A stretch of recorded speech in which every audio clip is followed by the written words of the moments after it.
Welcome to Project Candor, where ordinary people share the most unexpected stories. I'm your host, Jeanne Anderson, and we're not chasing polished sound bites or picture-perfect moments.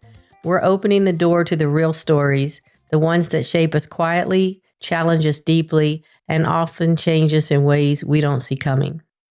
Our guest today is Joel Solomon, a prosperity coach, international speaker, and former hedge fund manager who helps people rewrite their money stories and step into true financial freedom. Known as the Money Doctor, Joel blends real-world Wall Street experience with mindset work to help people break through their fear, release limiting beliefs, and create abundance with more ease and intention. He's the author of 3 best-selling books on money and mindset, a TEDx speaker, and a frequent podcast guest whose work has reached audiences around the world. Before shifting into coaching, Joel managed hundreds of millions of dollars in institutional portfolios, including navigating the 2008 market crash, and later founded his own hedge fund.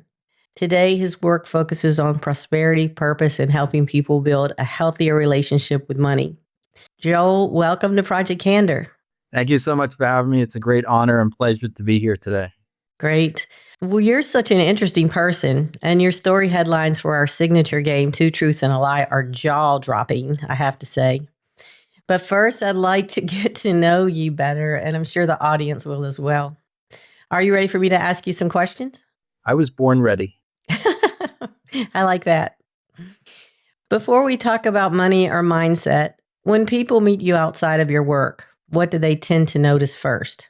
I'd say someone who's warm, confident, and a loving father. By the way, my company name, Sol Laur Moore, is named after my daughters, Lauren and Morgan. So L-A-U-R for Lauren, M-O-R for Morgan. Lauren's just born yesterday, I swear.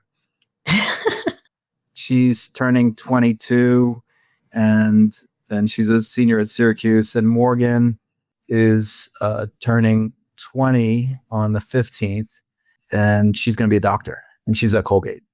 Ooh, wow. She's going to be a doctor, and she's at Colgate University? All of a sudden, I thought she was already working at Colgate. I got confused there because she's just 20. So I was getting my numbers wrong. But that's a sweet age right before they're adults. And they probably, I think, my memory serves me, 18 is like, get out of my way, mom. And then 19 is like, got any money? And then 20 is like, oh, wow, I really appreciate you. And then it just gets a little bit better from there. Like, I'm thankful, you've helped me. So I don't know if that's it for you, but that was it for me. I mean, every year has been great. So I just, I'm grateful because I actually write in my gratitude journal every day that I'm grateful for Lauren and Morgan for teaching me unconditional love. Oh, that's so sweet and wonderful. I know you're probably a really good dad, and we can't dwell into all of that, but it sounds like you are having a great time with your family. So you've lived on both sides of the money world, high finance and inner work. When did you realize those two things were connected for you? Great question. Probably in the early 2000s, I read a book called Think and Grow Rich by Napoleon Hill, and it was written 100 years ago, and it's timeless. That, along with The Secret and Infinite Possibilities, that was written by Mike Dooley, got me to think a lot about the inner game. And when I was managing initially a $300 million portfolio that grew to $700 million at a large bank, 2008 to 2012, I realized that when I was grateful and happy and having fun, that and in a mindset of belief, that I had better returns. When I was worried and fearful and I'd lost money 7 days in a row and was worried about losing money 8, I lost money 8 days in a row. So it was really stark when I started being a portfolio manager in 2008. So for people that are listening, I just thought of this question because I've worked in finance before, but just in little pockets within banks and so forth. So I don't have the whole full picture of investments. So a portfolio, when you say you grew something from, I think you said 70 million to 300 million. I can't remember the number you threw out, but what is a portfolio actually? Is it just you're managing other people's money at that level and you're building it for them? Or is it bank money or financial money? Yeah, so it was the bank's money. So a bank like Citigroup has trillions of dollars of assets, and they gave me 300 million of those assets to invest to start. And I was managing a hedge fund. So some of the stocks I was betting were going to go up, and other stocks I was betting were going to go down. And so we're kind of hedged, meaning that if the overall market goes down a lot, we're not going to lose a lot of money. And if the market goes up a lot, we're not going to make as much, but we should still make money. And so, for example, in 2008, when the stock market was down 40% and financial stocks, which were the only stocks I was invested in, were down 57%, I was able to make 4.5% for the bank shareholders. Wow, that's great.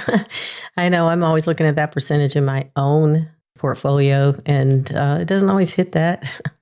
So that's fantastic. All right. Well, that gives me a clearer picture of what we're talking about when you're saying portfolio, because I'm just thinking about my own and I'm thinking, I'm little bucks down here. But 300 million to 700 million, that's quite something.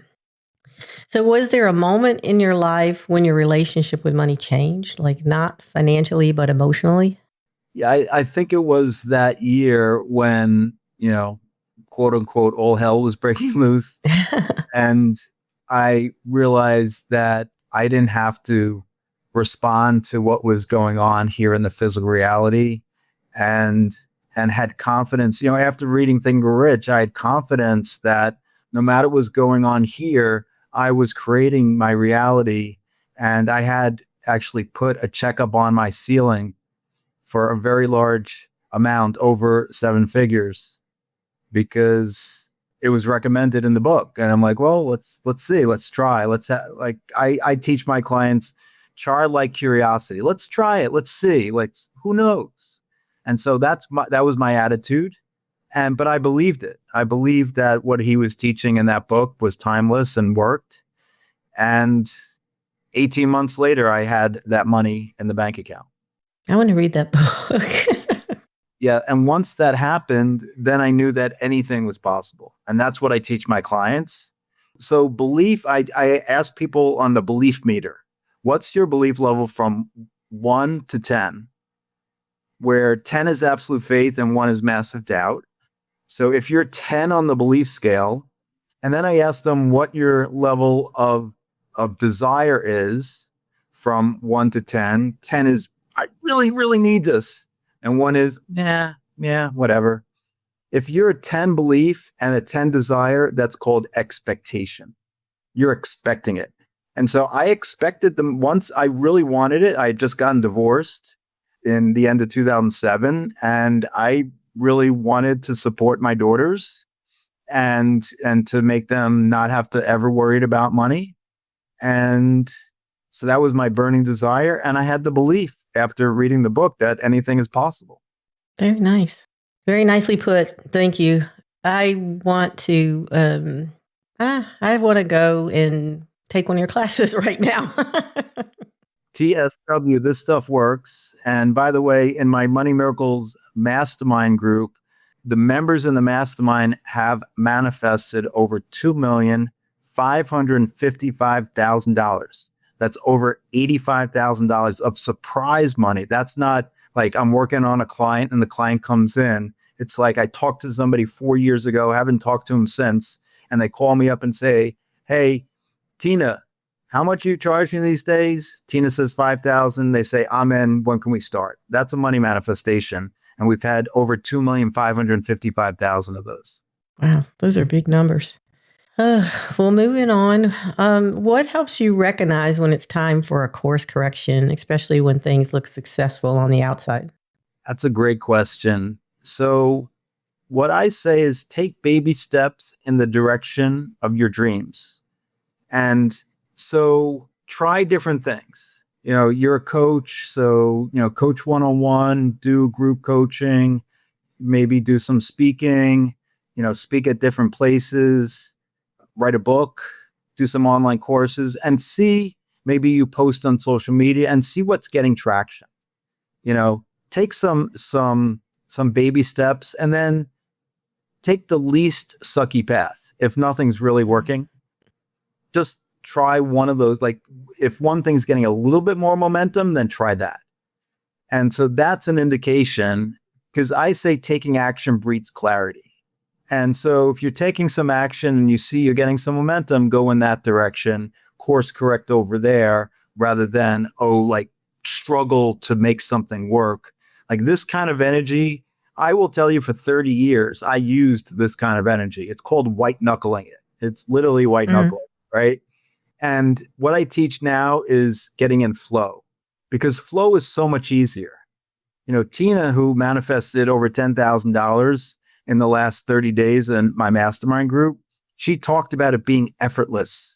The money was just flowing, and that's how it is when you're in flow, right? She has been white knuckling it like I did for 30 years, right? And so, yes, you can move matter to make matter. And that's what I did most of my career in finance.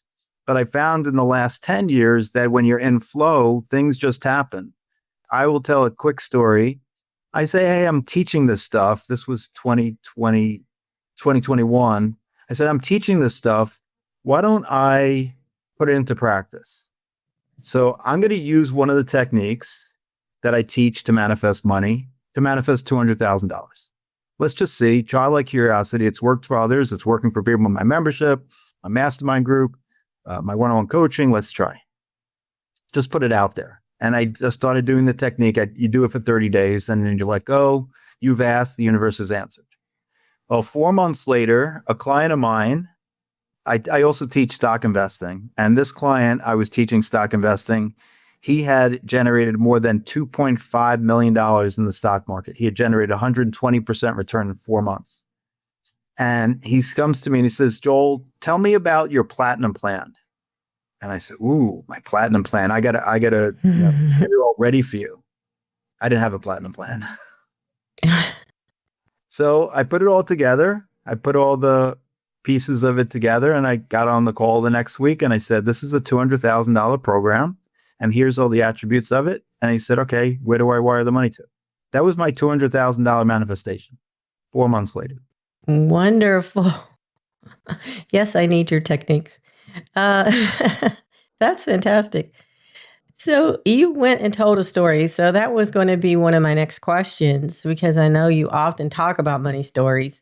So how do you explain that idea to someone who says, I'm just not good with money? Okay, so explain it to me, because I'm going to say I'm that person. So I will say that's a limiting belief that you were taught, or maybe the physical reality that you're seeing is showing you that. And you don't need to believe the physical reality. We're all living a dream anyway. I believe it's all an illusion. You're creating it. So if you can flip it by saying, I'm getting better and better with money every day, right? But I say to only say things you believe. If you don't believe that, say, soon I will be getting better with money, or I allow myself to become better with money. And check yourself on the belief scale. 1 to 10, 10 absolute faith, 1 massive doubt. So start with some simple affirmations, and start with some simple demonstrations too. What would you do if you had an extra $100,000?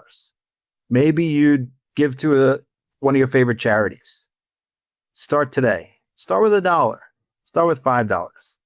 Or research. What I did a few years ago was I said, okay, this business hasn't been generating 7 figures yet. If it does, what would I do? I'd set up a foundation to teach kids across the country the truth about money, financial literacy, money mindset. So I set up my foundation, Solomon Charitable Giving, before the business was generating 7 figures, acting as if it already had, and funding it with a small amount of money, and then reaching out to my community and saying, hey, I just started this foundation. Love to have you give a small amount, whatever you can afford, because don't you want to help the next generation learn the truth about money?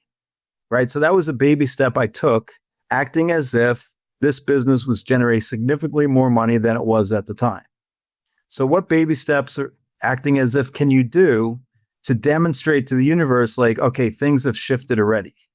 And it's not like splurging, right? You don't need to splurge. You can, if you're really struggling, and you go to the supermarket, and you're buying old generics because you really don't have the money for the premium, whatever, buy one premium, buy premium coffee and everything else do generic. You're just demonstrating that to the universe that things are shifting a little bit, right? And it'll take notice.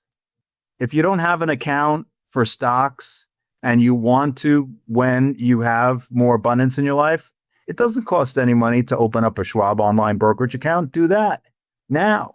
So you're demonstrating that things are about to shift and you're getting better with money. And guess what? You will. That sounds like good sound advice. I think me now, though, I go to the store and I'm thinking more like, hey, you buy all this premium stuff, you better stop. Well, no, I'm not saying buy all of it. I'm just saying all, like 99 of the 100 things, generic, but Okay. one little splurge.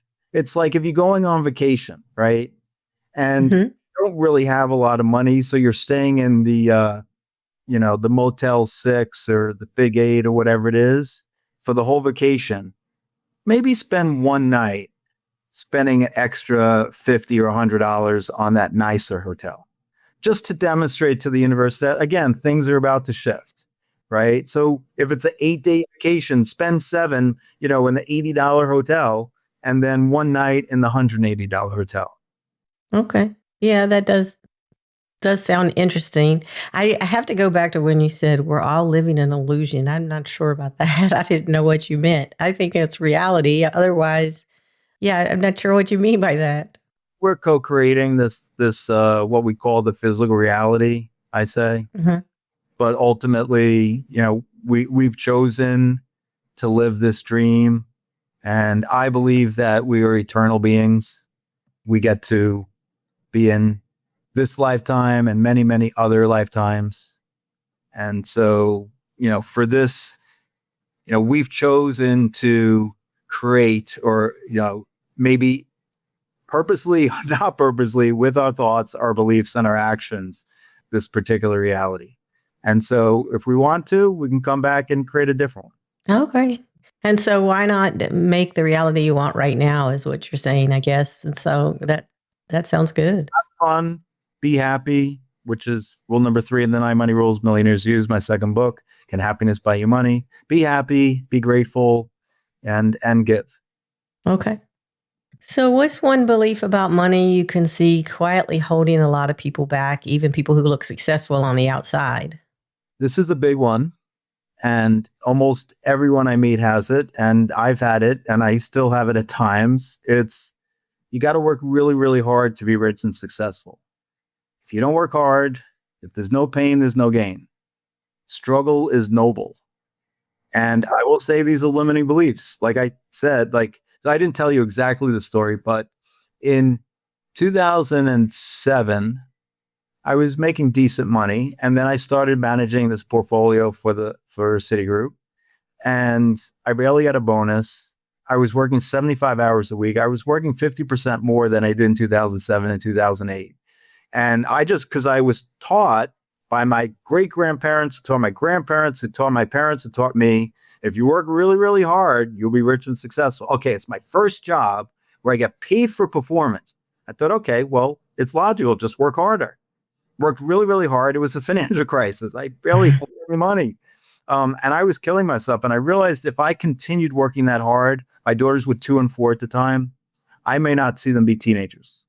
And so I decided to work smarter, work less hours, and have more fun. And this is the reason for the 9 Money Rules Millionaires Use, that book I wrote with my second book, because I wanted to share what happened in 2009 and 10 and 11, and how I changed my beliefs and my thoughts and my actions. And I made 10 times what I made in 2007 in 2009. 10 times by applying these techniques of working smarter, having more fun, being happier, Yeah, I think it's, and believing that anything's and not so, the limiting belief that almost everyone has. In fact, I just got off with a client early this morning, and even though I've been teaching him for a number of weeks, he came to this call and said, I still have this thought in me that if I'm not working hard, then there's no money coming in. It's everywhere. And it's just not true. The richest people in the world who, not to get political, the people who are worth 100 billion or 50 billion or 150, Hmm. 100 billion, they don't have more hours than you do. They've just created a business where there's leverage, meaning that they have other people working for them, or they're charging a lot for their time, or they're teaching everybody at once. So like, a group coaching, like a Tony Robbins, he's on stage teaching 1,000 people at once his core concepts, right? And he can charge $100 a person and make $100,000 in an hour. That's leverage, True. right? If you can make $100,000 in an hour, then that's leverage. And most people think I got to work really, really hard. You don't. Yeah, but his coaching techniques, he has to spend time on preparing before he gets up on stage to work and coach these people. So it's not just the 1 hour, is it? I massively undervalued his hunt. It's not $100,000 he's making in 1 hour. He's making millions in 1 hour. And if it's not 1 hour, it's 10 hours. You could still divide and get to the 100,000. So my point being, it's not about that, right? It's about Okay. leverage. And so, yeah, I have a Money Miracles mastermind group, and you could say, oh, you're only working 1 hour a week for that. But I'm preparing, of course, in advance Yes. of those meetings. So how many hours do you count for that? But still, it's significantly more leverage in that kind of model than there is trading time for money. Well, and plus, you have a lot of mental equity, I guess you call it, or you have skills that you're building on that you can recall very quickly. So, intellectual capital is what we used to call it. Yeah. And you have all that. So, it's not like you have to start from scratch every time you have a talk or a master class. So, yeah, I'm just trying to learn. Yeah. I mean, it sounds like you still have the limiting belief that you have to work really, really hard to be rich and successful. You have to trade time for money. And the richest people don't do that. I mean, they have their money work for them. Yeah, I would say I have that mindset to some degree. I just never, I worked a long time in corporate environment and at financial institutions as well, including the one you were talking about. And I did see people getting emails from execs where they were sending stuff at 11 p.m. and then wanting answers by 8. And you're just like, I'm not doing that. Well, that's So, the mentality of you got to work hard, right? And so they're right. instilling that mentality in the whole organization. But there are other organizations that don't instill that mentality and are still making billions of dollars. Nice.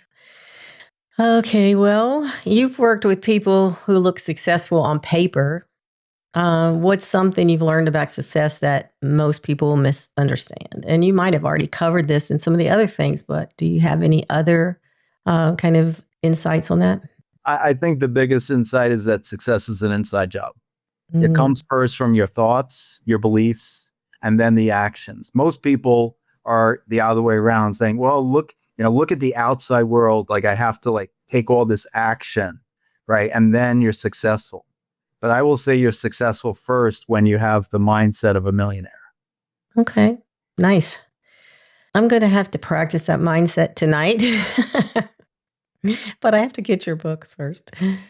When you think back to your younger self before all of this, because this is brilliant information, what do you wish you had understood about money sooner or that younger self had understood? Yeah, I mean, I think what we've been talking about that, you can have money work for you. For 30 years, I worked hard and I thought that was the way, working hard for the money. And then I've recently in the last, call it 15, 20 years, realized that having your money work hard for you, having the right mindset. A lot of people have this misconception about like money is evil, love of money is evil. But I will say it's that, the greediness part of it is an issue. And so if you can live a prosperous way, even without the money, then that's a prosperous life, right? If you can live in an abundant way, think abundantly and think happy thoughts and grateful thoughts, that's the start of a truly prosperous life. Yeah, that's wonderful. But let's say the younger self of a 10-year-old, did you know you were going to be a businessman, or did you even think about, finance at that time? No, if you asked me 9 or 10, Joel, what's your dream? I would have said catcher for the New York Yankees. I was a big fan of Thurman Munson. He was my hero. He was hard worker. He was courageous, and he was captain of the team. And so I wanted to be just like him. But then when I started playing Little League, hitting the fastball was tough and the curve was even tougher. So gave up on that dream. So yeah, when I was 9 or 10, I wanted to be a baseball player. A little bit later, I wanted to be statistician for the New York Yankees because I was a big fan and figured that way I could get close to them, and I was good at math. Even though my father was an entrepreneur and optometrist, I didn't really ever think about going into being an entrepreneur. It took me until 1993. And even then, when I decided I wanted to be a professional money manager, I saw it initially as working for a bank or a mutual fund company. But eventually, when I spent more time in business, I realized it would be great to have my own company. So that was many years later. But yeah, growing up, I didn't know I wanted to be an entrepreneur. You had no vision or foresight into being this financial mogul. Yeah, well, that's true. Because that's good news though, because I didn't have that thought either. I always wanted to just have fun. But there was a song you brought to mind. I work hard for the money, so hard for it, honey. I don't remember who sang that one. Oh, yeah, that's the way the mindset is across, most of the United States anyway, maybe across the world. I think it is across the world because I've had clients across the world. Oh, okay. Well, yes, we're going to get into that some in your stories, I think. All right, so are you ready? This is where we shift gears a little. On Project Candor, we play a game called Two Truths and a Lie. I'm going to read 3 headlines from your life that you provided to me earlier. 2 are true, 1 is not. I'll make my guess, and then you'll have to walk us through each story. But don't tell me what's the lie until we get to the end, because I'm going to guess first, and then after that, we'll find out the reveal. All right, so I'm going to actually share my screen. This episode is sponsored by Rebel 180, the home of brave pivots and fresh starts. Rebel 180 is all about helping you rediscover what's possible when you stop settling and start listening to that little tug inside that says, life can be different. Whether you're navigating a career shift, dreaming about a new direction, or standing at the crossroads wondering if it's time for your own 180-degree turn, Rebel 180 is a reminder you don't need permission to change your story. Sponsor, we're stepping into the world of tech. Simple Socket Print, the lightweight, blazing fast label print solution designed for those who need reliability without the bloat. With version 1.5, you get instant printing in milliseconds, fully maintained print sequence, and automatic base 64 decoding, all without needing print driver installs. If you're running SQL Server 2016 or newer, Simple Socket Print 1.5 drops right in and gets to work. Keep your workflow simple. Keep your label printing fast with Simple Socket Print. Thank you to our sponsors. Here are Joel's stories. So, after attending a personal development course, Joel shut down his successful hedge fund by sending an email to his investors and not consulting his lawyer or the CFO. Number 2, in 2015, Joel lost millions of dollars of his investors' money and more than $500,000 in one day. That one's not great either. I told you, jaw dropping, everybody. Number 3, Joel's biggest fear was public speaking a few years ago. Despite that, he has spoken on TEDx stage in Kauai and given a workshop in the Maldives. Oh, I'm jealous of the Maldives. That was the first thing my husband said he wanted to do when we got married is go there. I have not been yet, though. And we're almost 27 years into this. Okay, so my guess was going to be that number one because I think there's some legal aspects to that you couldn't get around, but I don't know because number two is kind of harsh as well. So let's go with one for me. Now I'm going to turn it over to you, and you can start walking us through these stories. Sure. So number one, so I went to a personal development course in December 2015, and two things happened that completely changed my life. One was there was a guest speaker speaking on stage in front of 200 people. And when he started speaking about stock options, he made it sound easy. He said, you don't need much time. You don't need much money. This is how the rich people get rich, and options are essentially risk-free. I was sick to my stomach. People would tapping me on the shoulder, whispering, Joel, does this make sense? Are options really risk-free? So after he was done, we went out of the auditorium. I told him, please don't do this. He doesn't know any of you individually. And most importantly, he doesn't know your belief that you could become rich using options. Second thing that happened at that personal development course was we were given a wooden board 2 inches thick, and we were told we're going to break it with our bare hand. Have you done it? I have not done that. Well, yeah, there was a lot of fear in the room. The exercise was called Obstacles or Illusions. And on one side of the board, we had our biggest obstacle, and the other side, our ultimate goal, which stumped me for a while. And then it hit me. Make everyone in this room financially free. Make everyone in this room financially free. And then I broke the board like everyone else did in that room. Went home that night, couldn't sleep. First, the guy was in my head. And I realized if I could ever get up the courage to speak on a stage, alluding to number three, by the way, my biggest fear that day was public speaking, then I could tell people the truth about money, not lie to them, and be of service. And then the second thing going on in my head at 4:30 in the morning was that wooden board staring back at me from across my bedroom. Make everyone in this room financially free. I think it hit me at 4:30. I jumped out of bed, I quickly got dressed. I got to my office in Midtown Manhattan before the sun rose. And I sent an email to my investors telling them I'm giving them their money back. I'm shutting down my fund. I figured out my true purpose in life. So was there fallout from your lawyer later? Yes. And my CFO as well. I was done. I had made my decision.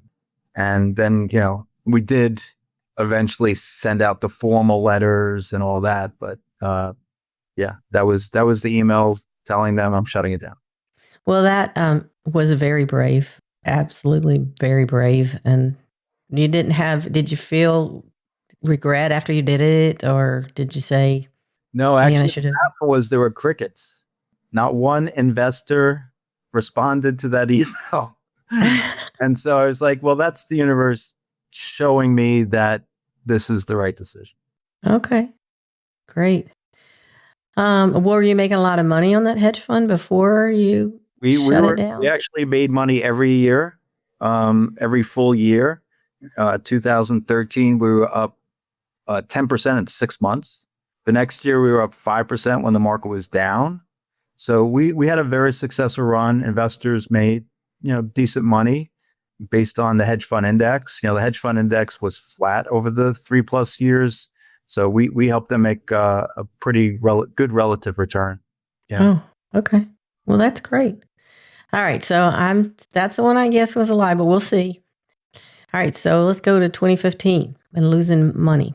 July 1st, 2015, I was on the Metro North train, and it was slowly rolling into Harlem 125th Street Station when I got the news.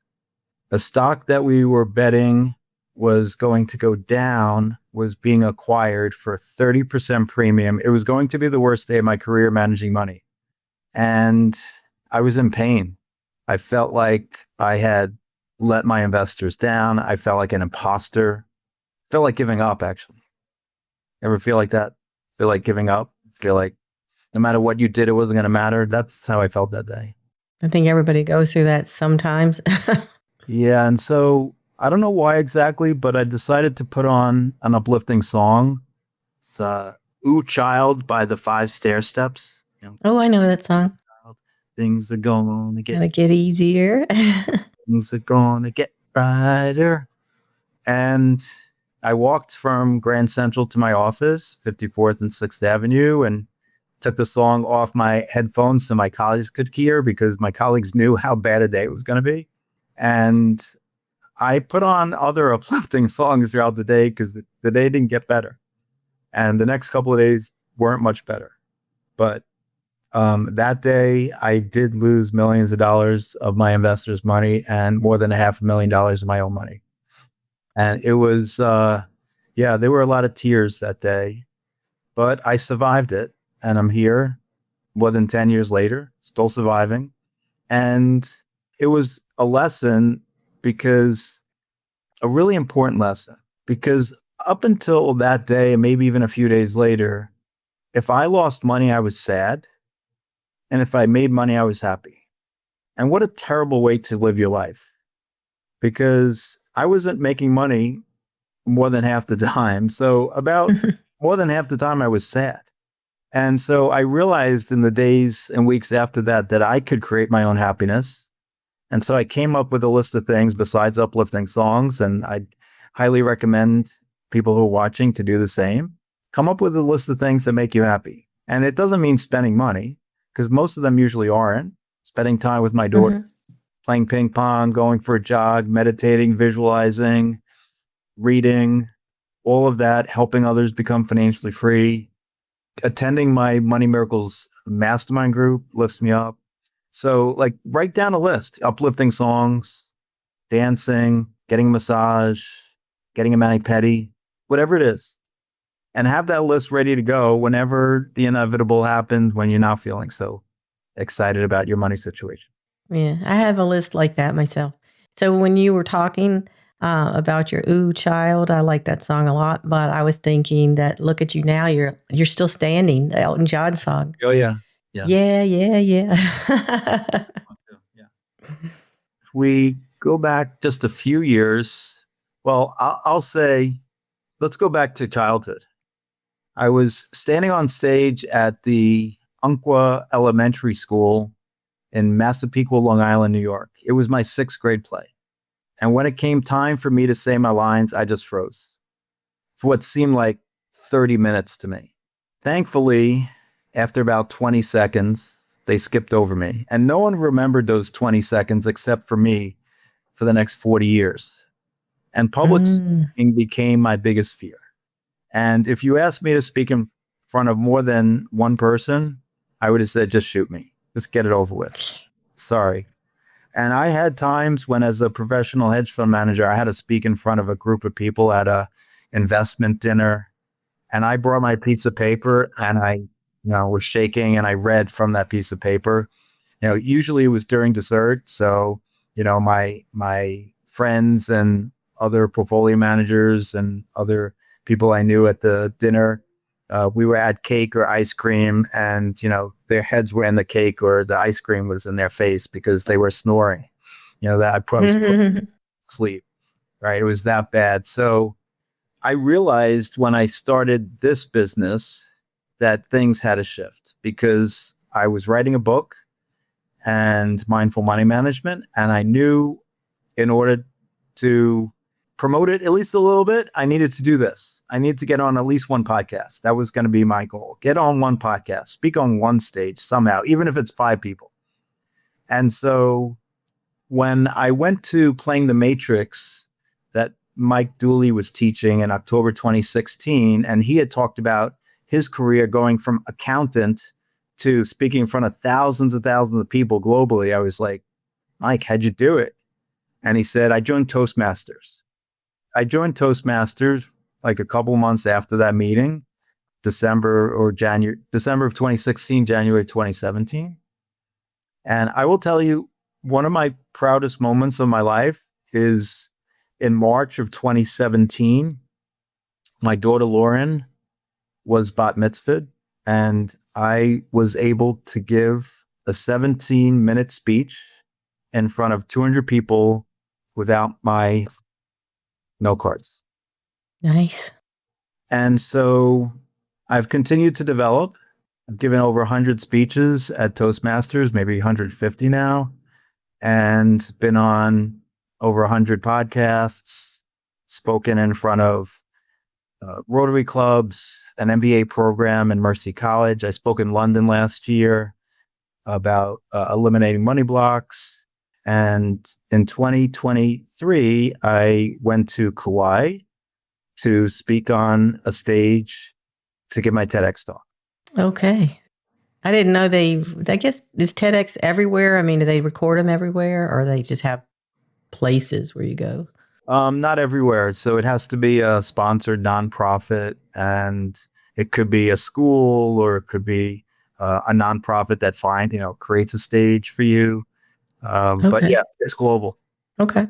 All right. Well, you seem very polished now, and I have seen you on multiple podcasts. So now you tell us which one of these is a lie. So the last part of the last one is a lie, because I have not given a workshop in the Maldives. Oh, well, I was jealous of you there, but yeah, that's a beautiful place. Are you going to go there, or is that one of your aspirations on your board? It is on my vision board. In fact, it's also my Zoom background. It's one of my Zoom backgrounds when I get on Zoom. And so, yeah, it's going to happen.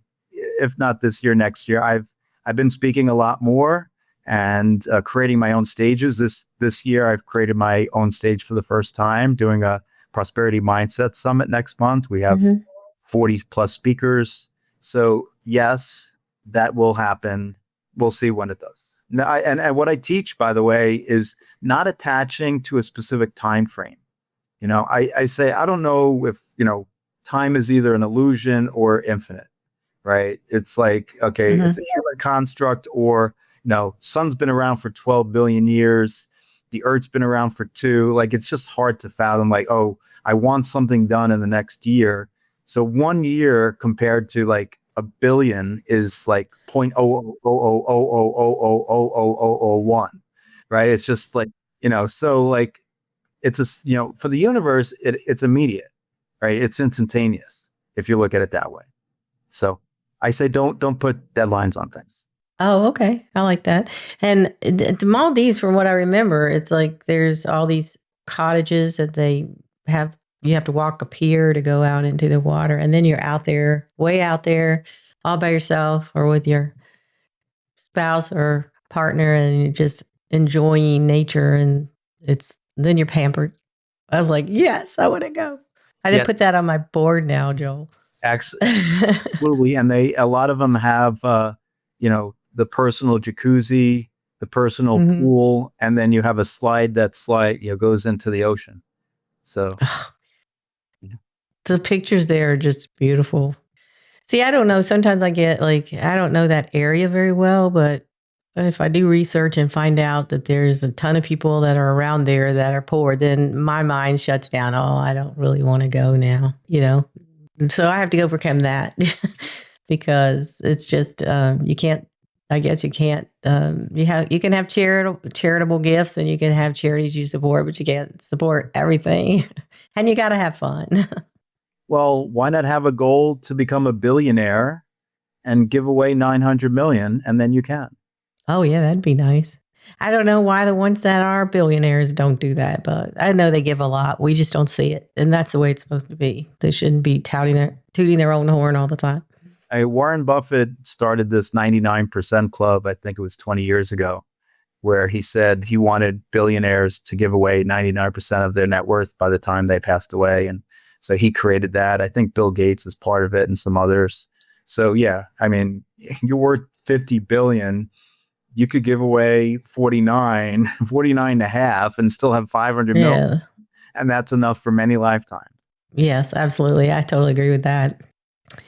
Well, I know you have been a fabulous guest and you played along with all my questions and the game. And I can't believe, number one, I did not guess it correctly and I can't believe it's true, but you live and learn.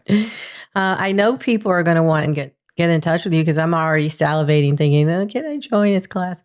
Let me share the screen so people will know how to get in touch with you. And you can walk us through this wonderful quote that you provided me You want to go ahead and read that and explain why that's important to you? Whatever the mind of man can conceive and bring himself to believe he can achieve. So that's a quote from Napoleon Hill on the book I already mentioned, Think and Grow Rich. And yeah, so basically it's what can you conceive of that's possible for you that you can bring yourself to believe, because belief is everything. If you can't believe, it's not happening.